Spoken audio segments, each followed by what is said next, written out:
breaking news. I'm James Vance, and this is TrueFlash News Program.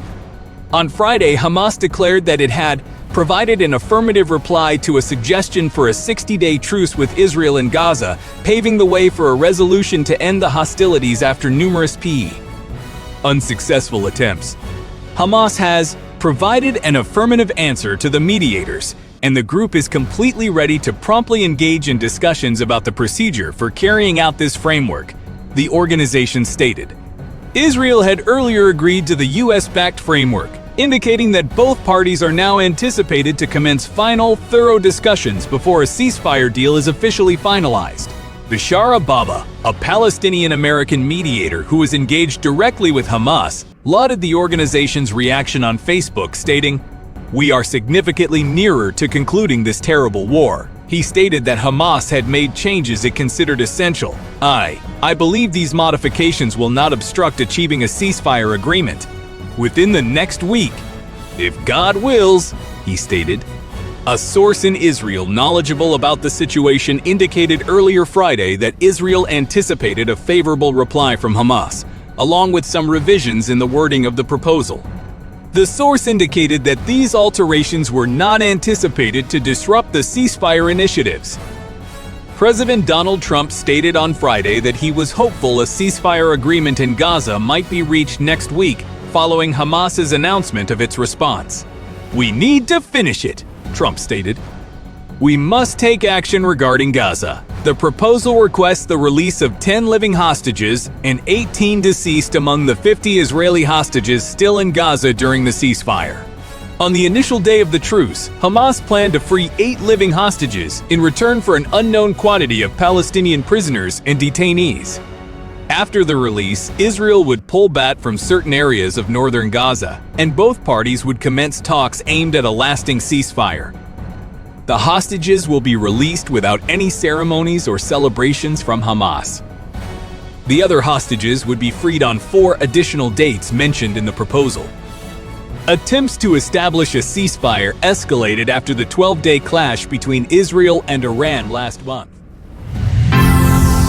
This audio was created with Podcastle.ai.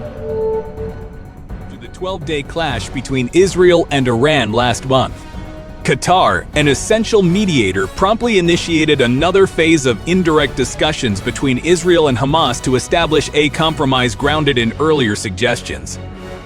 The revised proposal offers firmer guarantees regarding the US's dedication to maintaining Israel's involvement in negotiations for a lasting ceasefire agreement, either during or possibly following the 60-day truce, as reported by an Israeli official and a source knowledgeable about the talks.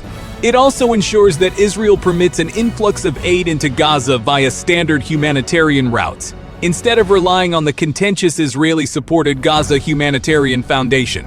U.S. President Donald Trump has strongly advocated for a ceasefire, stating on Tuesday that Israel had accepted the necessary terms to conclude an agreement for a 60-day halt in fighting. In a message on Truth Social, Trump cautioned Hamas to agree to the proposal too. According to the Palestinian Ministry of Health, Israel has taken the lives of over 57,000 Palestinians in Gaza since the onset of the war.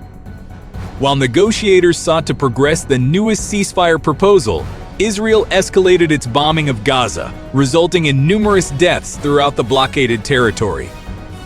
So far, Israel has declined to accept a ceasefire agreement that entails a complete end to the conflict, as Netanyahu mentioned that the nation's objectives involve dismantling Hamas military strength and its governance capacity.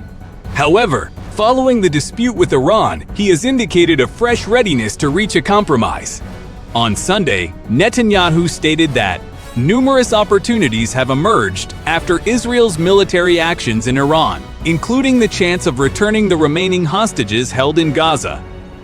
It was the first occasion in months that the veteran Israeli leader has distinctly emphasized the return of the hostages above the downfall of Hamas.